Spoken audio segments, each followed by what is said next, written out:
Hey everybody, welcome back to Dave Mills Guitar. Thank you for being here. Believe me when I say I really appreciate it. And if you could like and subscribe, it helps us bring you more videos and we love to do that for you. So let's just get into what we're doing today. Today we've got the John 5 Firefly Telecaster copy. So this is their Firefly or FFTL or whatever their acronym is. They're all the same, but ultimately we know what this is. It's the John 5 copy. It's been reviewed quite a few times. And it's a great guitar, but let's talk about it. So we're just gonna go over the specs really quick. We've got locking tuners, bone nut. Bone nut was not set up perfectly. It needed a little bit of reduction as far as string height there in the nut slot. It was a little too tall. We've got 22 stainless steel frets with ball ends. They feel great. The fretboard edge was not rolled, so I had to roll that. That did not feel fantastic, but now it does because I rolled it. The neck is a flame maple neck. It is a C shape. It is fairly thin C, but is not the thinnest C I've ever played. It feels good in the hand.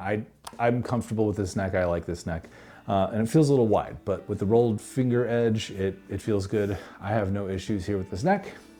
This guitar weighs just a touch over 8 pounds, like 8.1 pounds. Just weighed it a second ago, and so not too heavy, but you know, it's not super light. It's like good weight, you know, it's fine. Not good. I would say any guitar under 8.5, 9 pounds is a decent weight, so no issues there. We have the spoke wheel truss rod adjustment. I like these. These are underrated. If you need to adjust it, you take just any straight metal object that'll fit in there and you just wrench it left or right, and you can adjust the truss rod, and it's so much easier than having to loosen strings and do stuff up here. So that is very nice to see on this neck. So aside from the non-rolled fretboard edge and the nut, the one thing I will say is these string trees, they are fine. I have not had any tuning stability issues, but these do not feel like super high quality string trees. I prefer like ones that are a little more rounded. Like these feel like they could have an edge, I can't tell. Or, you know, something with like a little roller piece there that would like allow the string to move more freely. Again, I have not had an issue, but I worry. And I don't know what it's gonna be like for you guys' experience out there, but those are my worries and my concerns. Other than that, moving on to the body, we've got this beautifully like white and red bound body. It's got this mirror pick guard, and this feels like a piece of metal, and so it's not like a piece of plastic like in some cheaper guitars, so this does feel like an actual metal piece here. I'm sure it contributes to the weight as well. We've got the two humbuckers that you see on like every Firefly. This is 8K ohms here, and this is 14 here in the bridge. So they're very standard setup. If you've heard these pickups before, they sound very similar to all the others. We've got a three-way switch here, obviously, very standard.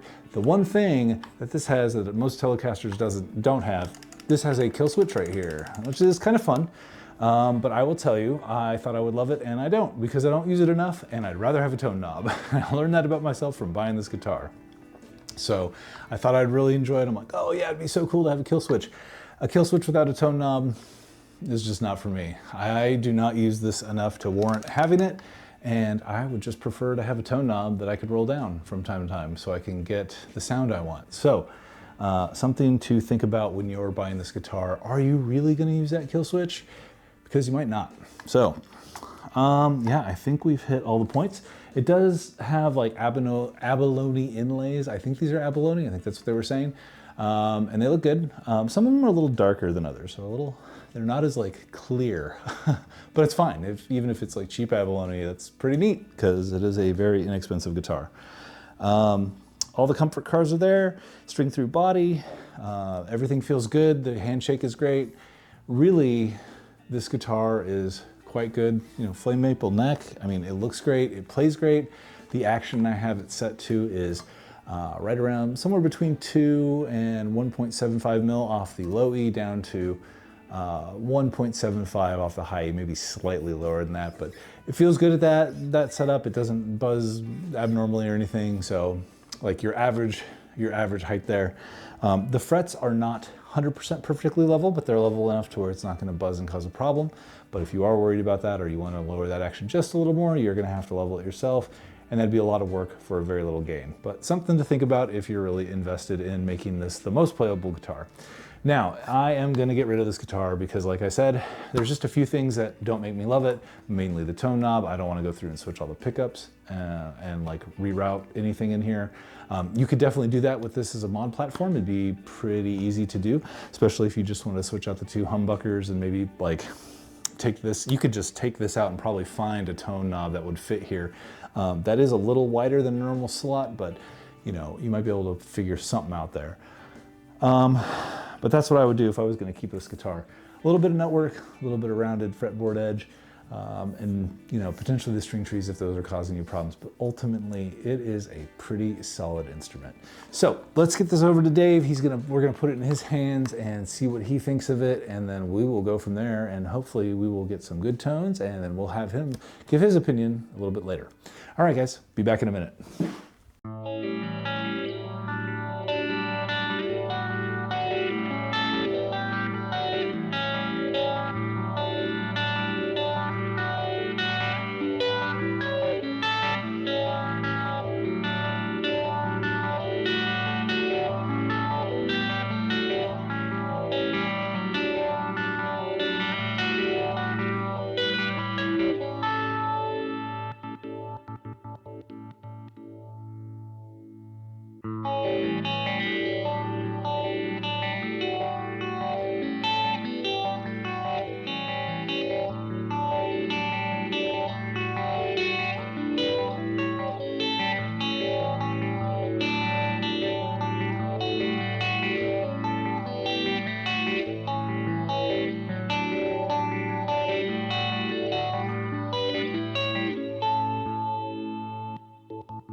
Hey everybody, thanks for joining us back here at Dave and Will's Guitar. I'm Will and this is Dave, and you guys just heard the tones.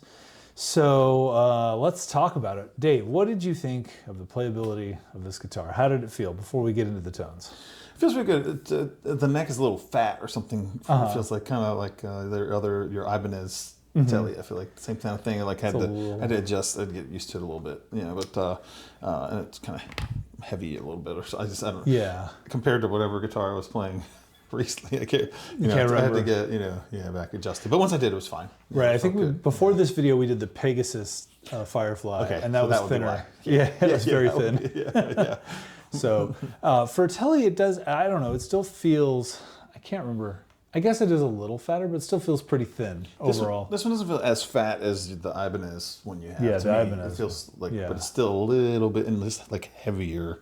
It is feeling. Heavier, yeah. You know, I just gotta get used to it, you know. Right. But aside from that, I mean, the action was good and everything. Yeah, no fret edge, no fret spread or anything because of the ball and frets and all that. So I mean, it's nice. Yeah, but overall, I mean, no issues. Just getting around the fretboard. No, you could wrap your thumb around. You could do all that stuff that you typically do. I didn't try some of the thumb stuff. Yeah. We did a little bit with because we were playing a little bit of. Actually, I think the fat neck helps with that. You know. Yeah. So that stuff's easier on this. Yeah, because you don't have to like really grip it. Yeah. Okay. Yeah. So there's that. Yeah. We were talking about how you're limited because all you have is a volume knob on this, though. You don't have tone knobs, and you only have one volume knob for everything. Yeah, that's my big gripe with that guitar. It's the reason I'm selling it is I'm never going to use that kill switch because I don't think about it, but I would use a tone knob. Like I do roll down the tone knob, but I don't roll down the kill switch. You can't roll it down. So yeah, anyway, it's a cool guitar. I think it's made well, plays well, feels good. It's just, it's like, it's lacking something. It's lacking something. And I've always just kind of got that same kill switch effect. Kind of, I think it's on like the Tom Morello way when you have the 2 volume knobs, you know, and then you turn one down and then toggle the switch to get that. Right. The only thing is then you have your, you know, when you're on stage you're fine, but if you're like in the like here, you'd hear the, you know. You hear the clicking. The clicking of that, yeah. Right. You know, but you can simulate that with a Les Paul because you got the 2 volume, 2 tone, and you can turn one off, one on, and then click through it. So it's very similar to that same, you know, like the, was it the... Yeah. Yeah. The, right. No, you're right. I mean, kind of thing. I mean, he's doing the harmonizer, the Grammy pedal or whatever with that, I think, you know. But, what did you think of the tones that we pulled out of that guitar? We did the cleans first. What did you think of the cleans? Clean was nice, and we put that phaser on it because I picture that on that song. You know? But even before we put the phaser on it, it sounded nice, I think. Yeah. Yeah. These same pickups don't fail to disappoint. They sound decent. Although these are not the covered ones, like the Les Paul Firefly. The Les Paul and the like Firefly covered, yeah. Kind of. So I think, it's hard to say how much of a difference that makes, but it seems to make potentially some amount of difference. Certainly, like, placement, obviously, is way more important. I think that's a 22 fret guitar, so it's going to be closer up the neck, so it's going to be a little more bassy than, like, the Firefly or even the Les Paul, because there's more distance, but it's hard to say. It's hard to say. I feel like I'd noticed a difference. I feel like I prefer the covered humbuckers to this. Yeah. I think, No, I do too. I mean, they still sound good. Yeah. But It's something about it just changes it. I don't. Yeah, you'd have to hear them side by side to really hear the difference. But overall, like that Firefly pickup, even though it's all quote made the same, like this one of course doesn't have the covers, but there are like I can tell when I hear it, they all sound somewhat similar. Like there's a little, there's not a little, there's a lot of similarities, but they are slightly different. You are getting a touch of difference between them, so that's kind of neat. Okay, distorted tones. What did you? We kind of went crazy on the distorted tones. We've done this one other time where we got like multiple layers of guitars, and then it kind of takes. This one like takes on its own life and just travels off into the distance. So it's kind of cool. I mean, I like it. Yeah, what do you think? Yeah, it was nice. It took a little while to get it dialed in for that specific song because we were using the Kemper and trying to. I was hearing something. Yeah, I wanted to hear something that sounded like a cabinet, like a triple rectifier or something. So we were messing around trying to find that. We ended up having to use your EQ pedal a little too. I don't know. We were trying to. To get the right. I wanted some of the oomphy, the low tones and the the right. I'm trying to remember which rectifier we did use. We ended up using a Mesa Boogie rectifier. I think it was a triple rectifier copy, a modern one, and so it did sound good. It just had, like you said, we had to get the EQ pedal in there to kind of like really make the tone the way you wanted it. It took a little extra time there. Yeah. So, and even then, when I was playing it, it still didn't quite feel like what I wanted. But then when we listened back, I was like, "Oh, that does sound, sound pretty good." I think I was saying like at the very beginning of that part, it sounded a little like there was too much low end. But then when everything came in, it felt like it settled in well. So I was like, I think it, I mean, and we only wanted to spend so much time on it for it's not like we're recording in the studio or something. Right. So it was good enough for for this stuff. It sounds great. I mean, it does sound good, and like obviously it's a short part. It's not an entire song, and we try to, for you guys here, we do like a 5-minute clip takes about an hour and a half of recording, and really dialing in the tones and sounds and everything else that could go right, could go wrong. We try to put effort into it. So, but it sounds good. I think if we were to work on a little more, maybe bring up, like you said, you wanted to bring up the harmonies or bring down the harmonies and the melody up, or it kind of balances out a little bit better, something like that. Yeah. Yeah, so. Yeah. And who knows, we could go back and Could do it again. fix that before we post this video. Who knows? Yeah. I mean, mixing it's its own thing. So we were messing with that, some of the panning and EQ and stuff like that too. But again, only spending so much time on it for this. Yeah. But I'm just trying to give a overall general idea, But sure. So we've been doing that little kick drum and hi-hat to get a little bit of a feel for sound. But mainly we're trying to hear how the guitar sounds, I guess. So yeah, it does sound good. So we recently played the Pegasus that's over there in the corner. You guys can't see it; it's out of frame. And then we have the purple Les Paul. Out of the three, which one would you prefer? Would you take? I know you probably don't remember the Les Paul sounds very well. Yeah, you do. Would you take the Les Paul or the Pegasus if you have to pick one of these three Fireflies? Well, I mean that's it. I think I would still take the Les Paul. Yeah, I would too. yeah. I mean, the Pegasus, that grew on us. It's definitely right. It does feel and sound really good. I think. And this one, it feels good too. I don't know, but just something about the way the Les Paul sounds. It's got the covered humbuckers, and maybe I'm also at these days just I usually play a Les Paul, so maybe just partial to it. Home, Right. Yeah, I will say out of the three, I think I like this one the least. I'm trying to remember if we've had any other Fireflies in here with two humbuckers, and I don't think so. We had the HSS Strat, but out of all of them, this is probably my least. It's not playability is great, but like out of sound wise, sonically, and you don't have the tone knob, like this is the least favorite. It was a SSH Strat, right? Yeah, single hum. You said HHS. Well, some people they put the H first and they talk for the bridge. HSS though, right? HSS, yeah. Okay. Maybe I said it wrong. I think it said HHS. Oh, I yeah. thought? It's not a double humbucker. That's my mistake. Yeah. I thought. I don't know. I yeah. wrong, anyway, single humbucker is what I had. But this guitar sounds good. It's just not my favorite. I think I'd pass on that one. I would not buy that again. I would not recommend it. It looks kind of cool though. I mean, if somebody commented that, but it makes me think of like a nurse or something. Exactly. Yeah.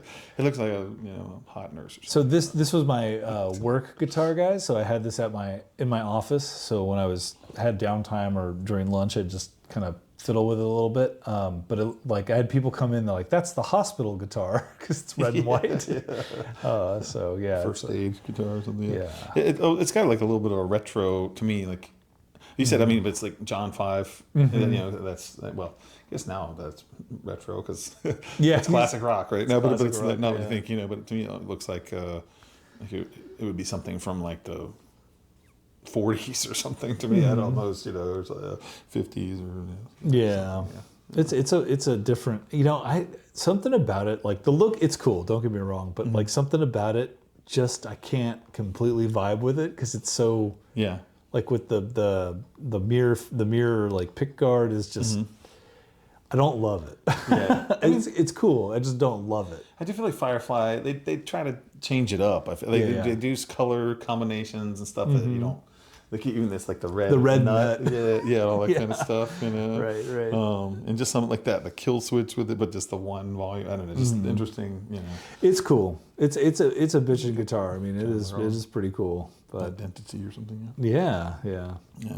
I'd rather have that than like the 45th other Telecaster that that Fender's selling. Maybe like they're like, this is the Seafoam Green 45th anniversary, and it's like something they've had for like 20 years. So it's cool to see something different. I really appreciate it. It's just for the sake of variety. It's different. I like that. And I will say it's kind of cool, if you did want to mod that, you could probably put a regular pickguard and a regular like switching set on there and very easily put your own tone knob in there if you wanted to. It also makes you think of like an old school appliance or something. Something about it for some reason makes you think of that too. I don't know. Does it look like a washing machine or something? Yeah, I don't know, like an old school, like a blender or there's some appliance like that we had growing up that I feel like it just was colored like this. Anyway, but no, it's interesting. The neck is nice though. I mean the wood and everything, just the smooth. Feels really good. Matte finish feels great. I like the matte finish. It's a flame maple neck. I think I really like that flame maple. I'm learning. It feels great. It looks great, and it plays well. I mean, there's nothing playability wise. There's nothing really lacking on that guitar. Like, it's hard to say. I mean, I would say I know the frets are not perfectly level. It could be if the frets are a little more level, you could bring down the action a little lower. Like, it's already low enough, but you could get even lower and like make it even that much more playable. So I think that's probably my only like pseudo complaint. It's not a real complaint, but that's the only thing I can think of. Oh, and then the tone knob. The tone knob is really just it doesn't spark joy. Yeah, it's like some guitars are more. Not necessarily one-dimensional, but closer to it. Yeah, that's like we were talking about that Tom DeLonge guitar that just has like the one pickup. You know, it's like I guess if you just want like a certain sound and works for you. Yeah. So. Yeah. Well, John 5, he knows what he's doing. He says this is his guitar, and he is more famous than I am. So he clearly made something that worked for him. Well, so. But not a Firefly, right? What was? No, I can't remember who makes his guitar. It wasn't a Fender either. It might be a Fender. Was it? Yeah. Oh, yeah. I don't know who makes. Not familiar with. Yeah, I know that his guitar is it looks exactly the same, and it's a Telecaster shape, but I don't remember who makes it. If it's like Fender, ESP, LTD, or whatever, I have no idea. I couldn't tell you, but it's cool. It does have the one volume. I think his guitar has one volume in the kill switch, so it's same setup. So it's kind of neat. So yeah. Anyway, we're talking about yeah, exactly. Yeah. It's cool. You can drop to the Yeah. So anyway, well, I don't have anything else to add. Any final thoughts? Not really. Yeah. It's a neat guitar. Still nice, definitely nice. For the, I mean, how much? $220. Yeah, I mean, for that. It's crazy, right? Yeah, it's definitely worth that. I mean, and then some. Any of these Firefly guitars. Yeah. The first Squire Bullet doesn't even compare to that. Like that guitar, it's like night and day. So this one, the only things you replaced were the tuning pegs. Nothing. There's really? That is a full stock. It's like they knew that stuff. They knew what you like, I guess. Because also I feel like the saddles and stuff are the block kind of. The block saddles, yeah. I mean that's exactly that guitar came exactly as I would spec it, minus quote the tone knob. But other than that, like features, everything's perfect. I mean the locking tuners, the frets are awesome. Block saddles, like you could do whatever you want on that guitar. I don't like the ashtray bridge on a Telecaster where like the metal parts go up around the saddles where like it's harder to palm mute. So that doesn't have there's like nothing in the way. Like nothing's getting in your way of playability, and I really like that. Yeah. So it's real comfortable. Yeah. But it is going on sale. So we're gonna actually have you sell it. So. If you're in the Northern Virginia area and you want to buy this guitar, it's going to be on sale soon. So look for that. They're no longer on guitarsgarden.com right now, so they're out of stock. So you can get yours today as soon as we put it up there. So we figure out what we're going to do. But, yeah, because it was like, how is that permanent with that? Because it's like we don't put these up until a week or so after we made it. Like, will that still be the case when? I hope it's still the case. So. As of making this video, that's how I feel. Tomorrow might be another day. We'll see. So, but I think I intend to sell that one. I said that about the Pegasus, but I'm going to keep the Pegasus. But I think I will probably still sell this one. So, we'll see. All right, guys. Well, thank you so much for being here, and we'll bring you more guitars, more videos, and more to come. So, thanks for joining, and thanks again. So, yeah.